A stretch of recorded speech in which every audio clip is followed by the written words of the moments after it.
think I will get us going. Thank you so much for joining us here to our 2023 PACT Summer Camp Symposium. I actually am here to tell you a little bit about what it is that we're up to. This week we had a variety of different sessions about artificial intelligence and how philosophy can help us think a little bit more intelligently about artificial intelligence. And we basically asked our campers to share out a message that they really wanted to share out with you and then to generate a conversation.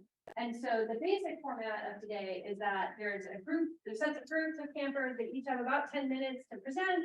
And then we'll have about a 10-minute conversation after that to talk through their ideas.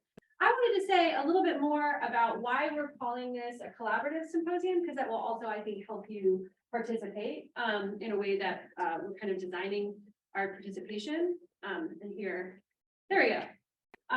So I want to say a little bit more about why we're calling this a collaborative symposium. And we had a conversation about this with our campers already, but I just want to get a feel for the room. Who else outside of our campers has ever heard of a symposium before? Do you know where it originates from? Yeah, where does it originate from? Greece. It originates in ancient Greece, yes. So the symposia were basically drinking parties, actually. And there'd be people, oh, I had other things on that. There it is.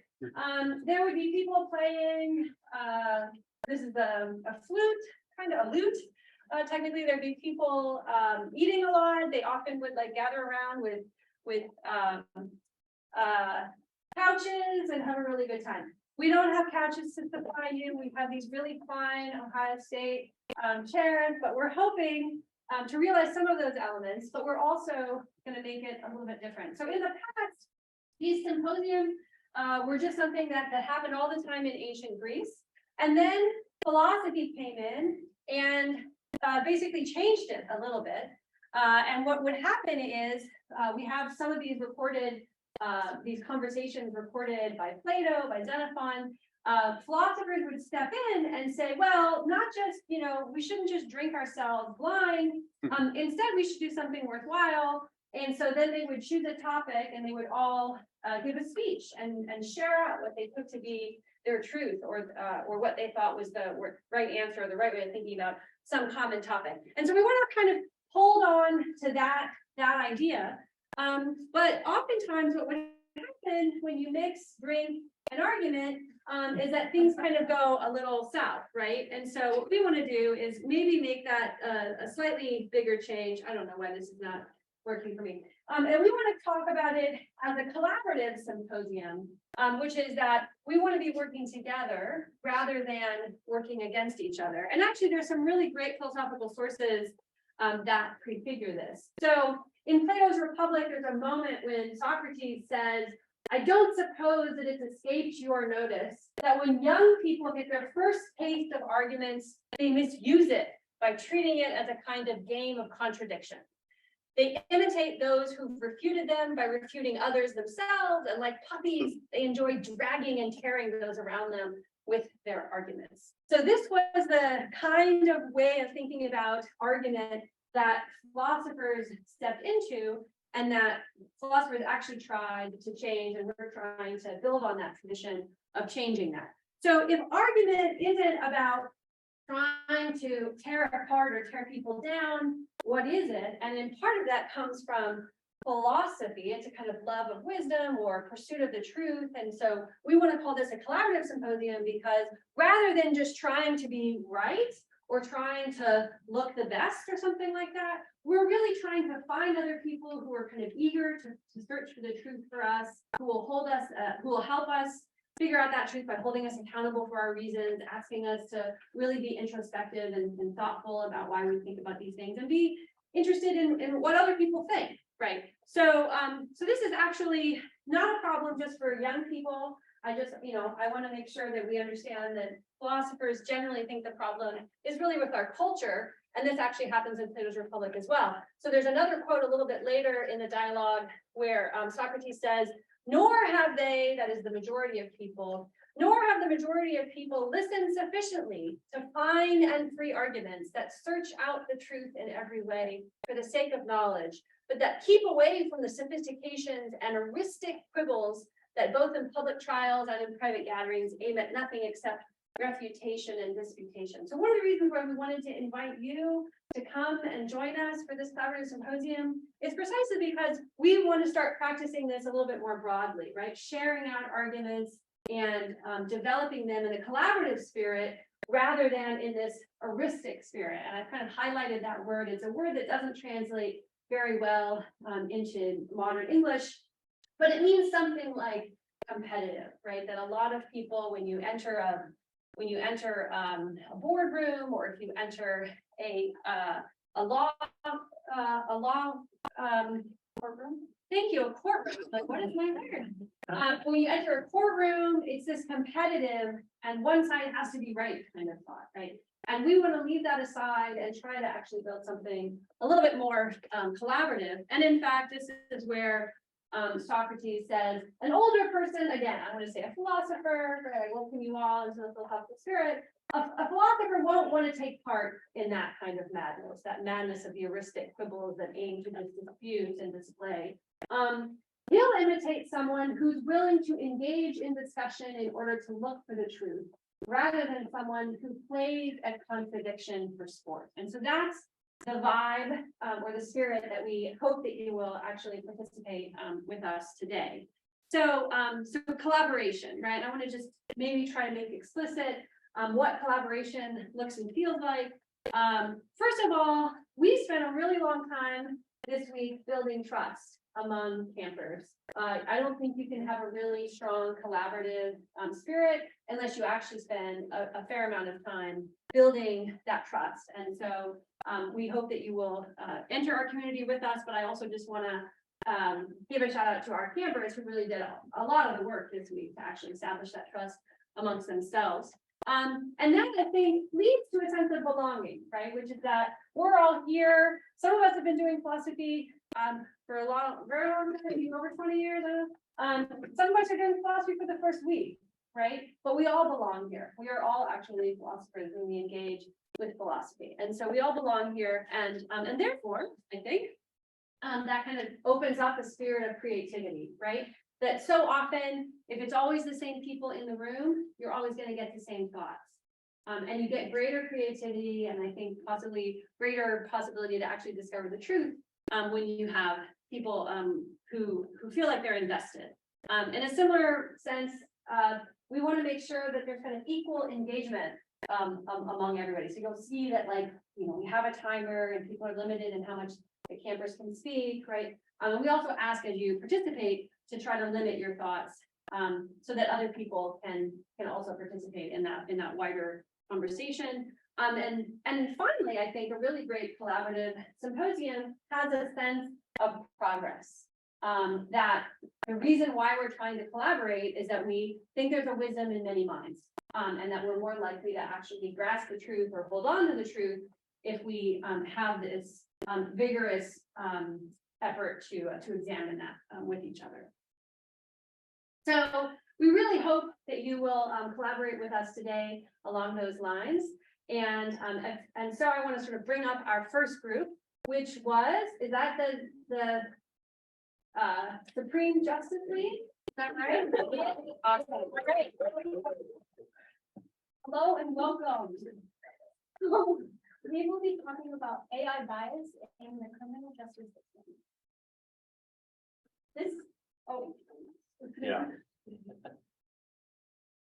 No? Yes.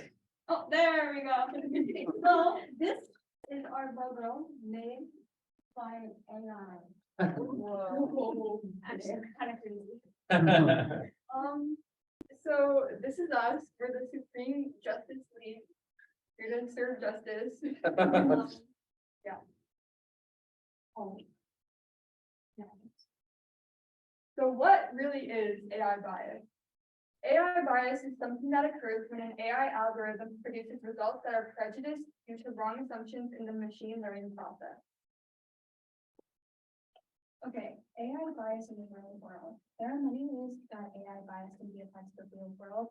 and these can be seen in medical fields and in hiring. So specifically in medical scenarios, it is often the case that Black Americans don't receive the same treatment as white Americans due to racist stereotypes and very outdated practices, such as when it comes to pain tolerance or other types like that.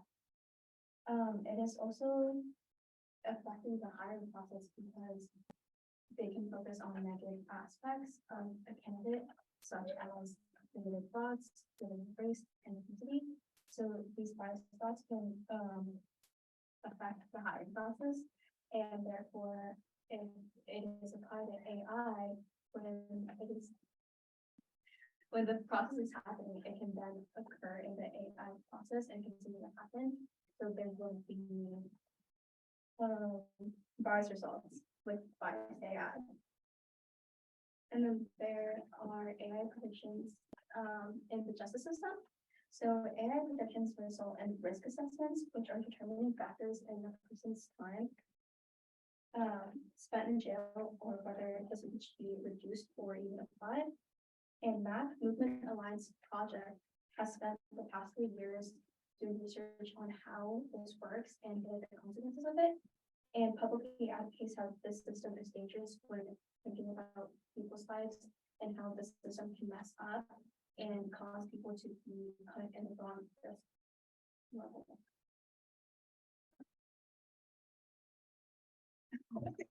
So this is our case. Disclaimer, this is based off of a true crime case. So, But you changed the name. yes. Yeah. Guilty or innocent, Reem, one of our offenders, has prior offenses, which include 2 armed robberies, 1 attempted armed robbery, and it is predicted that Reem will commit at least 1 grand theft.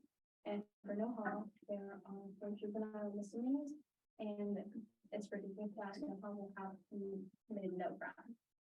Okay. Here we go. Okay. So Reem is 17 feet well, no harm is 17 feet well as well.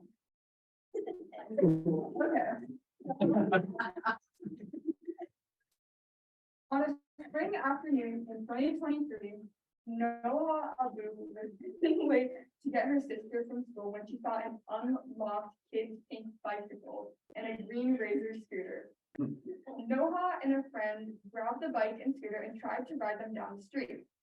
Just as the 17-year-old girls were realizing that they were too big for the tiny vehicles, a woman came running after them saying, "That's my kid's stuff." Noah and her friend immediately dropped the bike and scooter and walked away. But it was too late because a neighbor who witnessed the heist and had already called the police. Noah and her friend were arrested and charged with burglary and petty theft for the item.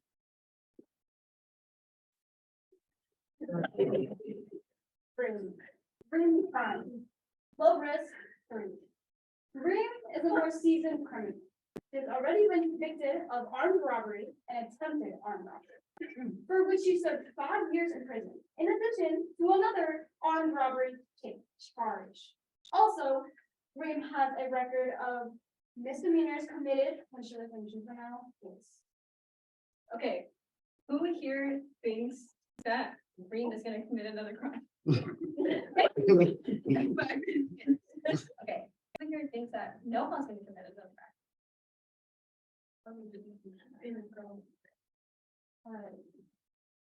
Okay. Case summary. Something odd happened when Noah and Reem were taken to jail.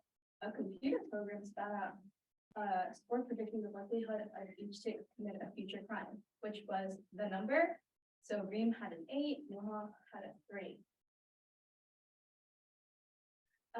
Noah, who was Black, was rated a high risk, and Reem, who was white, was rated a low risk. And then, do you think that this ranking system is fair? Raise your hand if you think that this is fair. Okay, raise your hand if you think that this is unfair. Okay.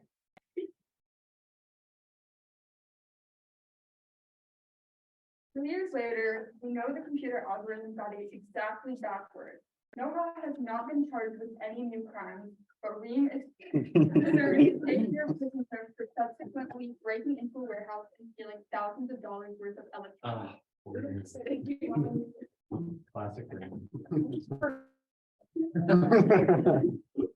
There are some pros with the AI algorithm. So the AI algorithm is moving at a much quicker pace than a human would be doing this. And majority of the time, 70% is accurate. And it's reducing human errors and increasing accuracy and precision. And there's always availability with bots and with AI. So there's no stress with that. And it also decreases cost by giving a job to a robot. And it also helps with people doing things. And then there are also many cons to using an AI algorithm. So the people who are contributing to the AI algorithm may also be biased because it needs to be created somehow.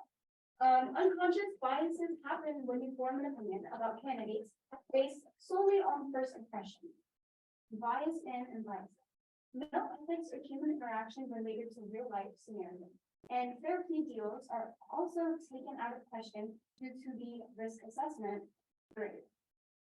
Yeah.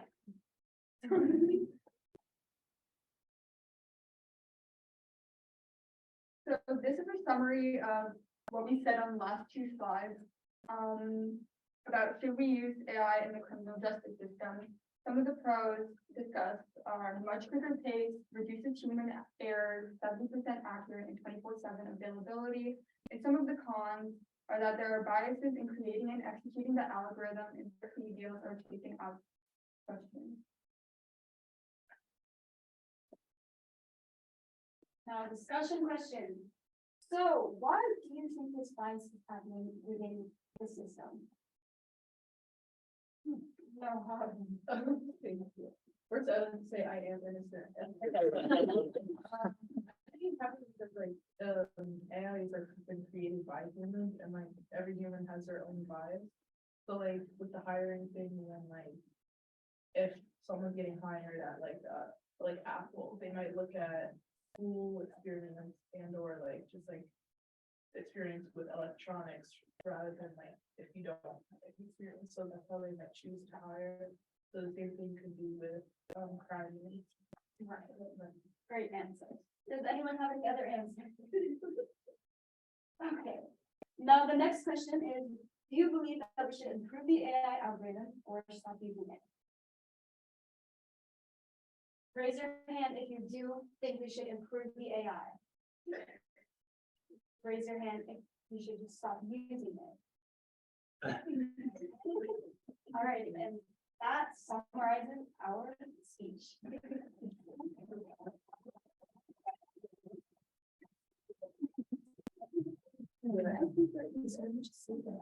So thank you for the two questions, and we have a few more minutes for discussion, so you could give them some feedback on their presentation more broadly, or weigh in again. Could you give us the discussion questions? You could also just weigh in again on the discussion questions. Right, anytime we might have on this. Jacob. What if we sorted a middle ground for that? We keep working on the AI, but we don't trust it to make these sorts of decisions until it doesn't have these problems anymore. Is that feasible or? Yeah, I think that would be a possibility.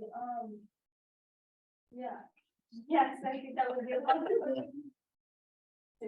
I disagree with what Jacob said. Because like in order for it to improve, like I think it needs to go through errors. So like maybe we should like keep doing it until it actually learns to improve itself, you know. This is true, but what about the people who are at risk during? I mean, yeah. I don't know for that, like, I don't think we should try it with actual people whose lives are like at that like scenario. I don't know how we would do it, just because like again, since the human created it, like however they would fix the problem, I think it's still always be biased. So like I think like if it like how Jacob said middle ground, but more like half and half, like if it goes through the beginning process of it, but then like towards the end, if like someone is like up for a plea deal or something like that, then like maybe again like a jury or judge could like review that just to double check. To what extent does how it's used determine um, how you feel about it. So for example, if it's used more to target a particular person or group for interventions and extra support and resources, does that change the feeling of, or whether it's for greater surveillance? Regarding this, I think it would change like my views on how it's used. But what I was thinking originally, if we were trying to improve the system, is that it goes through AI and then it goes through human review again at the end. So there is like, it's speeding up the process by gathering everything and making everything and making its prediction and then going through human review. But like with something related to mental health, I think it should especially have human contact with it, as AI can't feel. But I definitely think that it would speed up the process and so it's like the same level of interest. If they go through and then see what more could be done and how it could help a person specific. I agree with what you're saying. The making decisions is the tricky part of AI. We as humans, we have consciousness. We know we can distinguish what's right and what's wrong. AI cannot do that. And also in the original writing of AI, the algorithm is written by humans. And if the human is biased, that's AI. So, like you said, we can use it as a tool, it's a great tool, but when it's time to make decisions, we should come back. Oh, and also, I think like also, because I know like the prisons, they have like psychologists who do like work with the prisoners, so I feel like if someone were up to like rather it being based off of a judge decision at the end after the algorithm, it could be based off psychologists or who had worked with them to see if they actually like they think that they can go back out in society and like, not reoffend. Because I think that would be better than judge.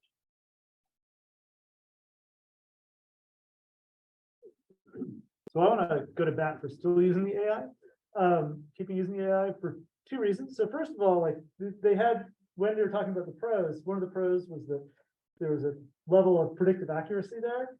And in fact, that level of predictive accuracy is considerably higher than the level of predictive accuracy of human parole boards. So in fact, like setting aside the issues of bias, these things are actually better at achieving the goal than human beings are. But also human beings are just like fountains of bias. Like, I think that's the right way of thinking about human beings. It's like, we're chock full of bias. But the nice thing about these AI systems is that if you use the AI systems in lots of cases, you can clearly identify that there are biases, which is what the kind of thing that you were doing in your presentation.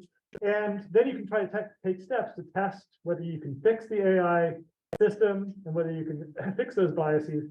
Whereas if you start worrying that like I'm biased in the way that I assign grades to my students or something, it's like really, really hard to be like, haha, here we have like the data that shows that Tristram is biased. And then even if you show that I'm biased in the grades that I assign, it's super hard to then be like, and now we're going to tweak Tristram's algorithm, right?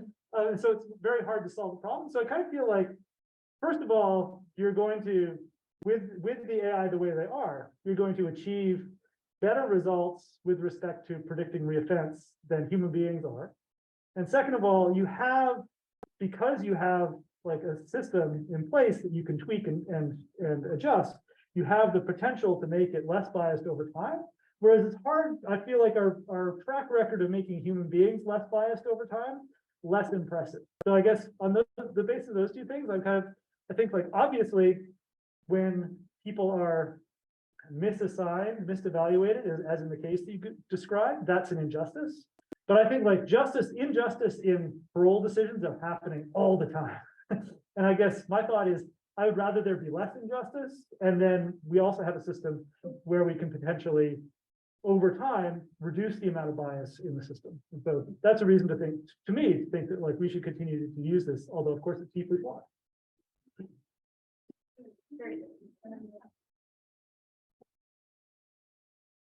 I just wanted to talk about a situation where I know AI is being used in the child welfare system in Pittsburgh. They started to open or not open cases based on AI. And what AI looked at were two things that I do remember. I only know this from reading it. I worked there, but this is a recent thing. They looked to see if there were past reports of neglect on this family. And they were also looking to see if anybody in the family had ever actually been a client. And so they might or might not open a case based on that. But the problem of that was many times the family that was being reported, there were more Black families being reported than any other than the white families. And also more poor people being reported. So AI can look at, oh yeah, this person was a client. Oh yeah, maybe this person was brought up in foster care. So maybe they are more likely, but on the other hand, maybe they're not looking at these biases that they really couldn't have a case open. But the one good thing they decided was if there was an allegation of abuse, they did not use AI. It was only for neglect because they couldn't take a chance. They had to open a case and investigate and see the child. I love that example because it's so hard to see the bias until you dig down and ask yourself the question about why are some populations being reported, because you might say, oh, well, one's being reported more than the other because there's just more instances of bad stuff happening. But then you're like, well, but one community is actually surveyed a lot more than another community, or another community, if you're talking about poor versus rich people, one community, the rich people, had a lot more access to other resources than that poor community. And so it makes sense that when people are in crisis, they might report to a crisis line like 911 if they're poor, and they might report to their family counselor if they're in crisis because they're really wealthy and they already have access. So yeah, I think that's the thing that makes bias so hard to see.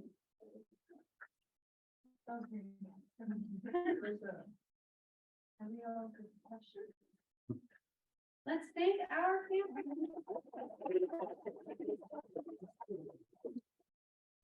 Yeah. Okay, We're so on we time. have 3 campers coming up: Jacolia, Noha, and Marine.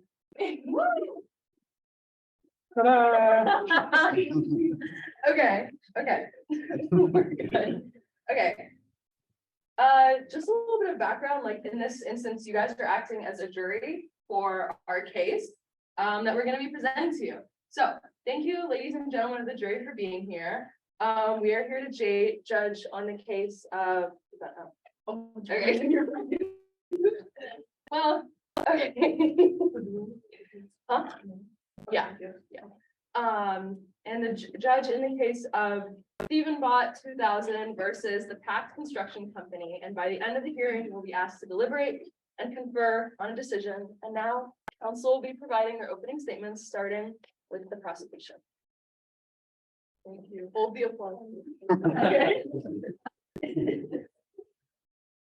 Good afternoon, ladies and gentlemen of the jury.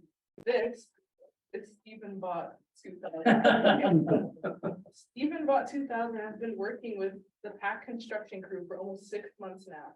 And in the 6 months, he's sustained many damages to himself. Exhibit A. Stephen Bott 2000 is an AI model who has been created to work on this construction site for up to 24 hours in order for this project to be done. However, he's been receiving abuse at work as the defendant's client put him to work in dangerous areas where he should not be. One instance was when the scaffolding fell and damaged his arm. Everyone see that? And he was not allowed to get it repaired. As a result, he was forced to keep working, which affected his battery life. I come before you today to urge you to see that Stephen Bott 2000 deserves the same workers' rights as all the other human workers at the PACT construction crew.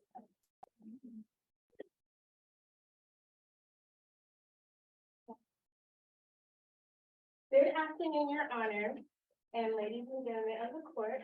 I'm Jacolia, and I will be defending PACT Construction Group. Stephen 2000 AI is made for the sole purpose of bettering human life. Stephen was not created to carry out its own sole purposes, but the purpose of advancing human society. Today, you will hear from our witness, urologist Dr. Ring, to prove that it is scientifically impossible for an AI to feel pain. Your Honor and ladies and gentlemen of the court, this case all boils down to utilitarianism and a suffering of one non-human being for the betterment of our society. In short words, do you care about an AI over human?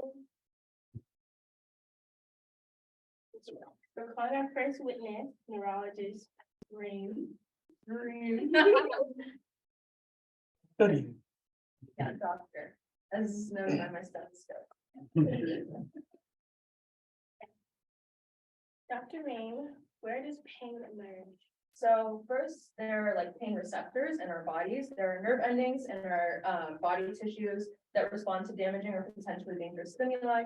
And then those messages are sent and transmitted by neurotransmitters through our spinal cord to our brain, and that lets us know that we are feeling. So we can conclude AI does not have pain receptors or phenomenal consciousness, even if it is self-aware, it is not capable of suffering. AI simply mimics what it thinks a person would feel in a situation based on data and language input. What chemicals cause pain? Bradykinin, serotonin, and histamine. Does an AI possess these? No. No further questions. I have a few questions, Doctor. People might be asking. Oh. Do all people experience pain the same way? So there are different biological and psychosocial variables that like create individual differences in pain. So genetic factors, demographic variables, and like varying mental processes all contribute to different levels of pain and different kinds of pain sensation. Okay, so what you're saying is that if all pain experiences vary from person to person, who's to say that Stephen bought 2000 pain doesn't exist? It might exist just on a different plane from humans. We hold unconscious humans such as people in comas and babies in a high moral standard, and we aim to prevent harm done to them. So why not protect the AI from harm? Dr. Reed, let me tell you something real quick. As medicine develops, it's becoming increasingly possible that brain matter be entirely replaced by silicon receptors. A person with entirely yeah, that's right. Below the pain threshold, despite their pain processing ability being dictated by AI. Furthermore, individuals with missing limbs suffer from phantom pain, and if someone chops off another's leg, even if they can't feel it, they are still prosecuted. So with all these people being included in our idea of pain, why is my client being excluded? I suppose that there is a possibility that the AI does feel pain, but there's also a distinction to be made between the difference of mimicking pain and truly feeling it, which is what I believe an AI does. Further question. I would like to call my witness who will help my testimony. And this witness is a professor of philosophy at the Ohio State University. Philosopher Reed. Hello, I hope you had a good lecture today. I'd like to ask you a few questions. How does Kantianism relate to my client's situation? So Kantianism is the idea that it's morally impermissible to use other people as a means to an end without their consent. So in this case, if we were to regard Stephen bot in the same regard we would a human, it would be impermissible for us to continue to abuse him in the name of furthering human development. Exactly. Stephen Bot 2000 is created for the purpose of helping in the construction site, but he should still not be treated as a means to an end. No further questions, philosopher.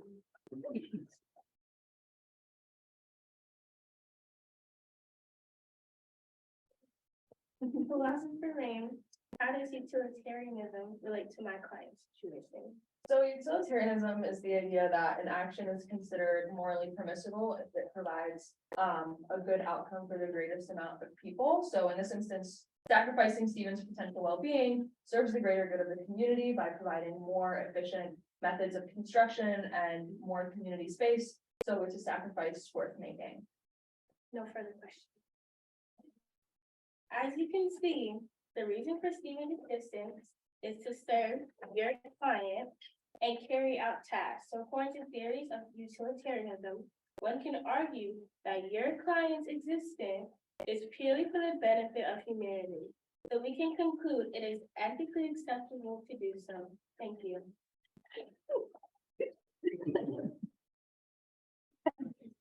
Thank you, council. The jury will now deliberate, and so by show of hands, who thinks Stephen Bott is entitled to the same labor protections as other potential construction workers or just workers in general? Who thinks that he's entitled to protection? Who thinks he's not entitled to protection? Okay, so I guess the biggest question is, well, first of all, why does everybody think that he's not entitled to protection at all? If there's, look at him, look what they did to him. So first question, why do any of you think that he's not entitled to protection? I'm taking this off, it's so itchy, but yes. Stephen is not fully conscious. Mm-hmm. He's only self-aware. So he can't really he can't feel pain or emotions. He only knows he's a robot, so he doesn't feel any of that. His only thing is Third. his last purpose is to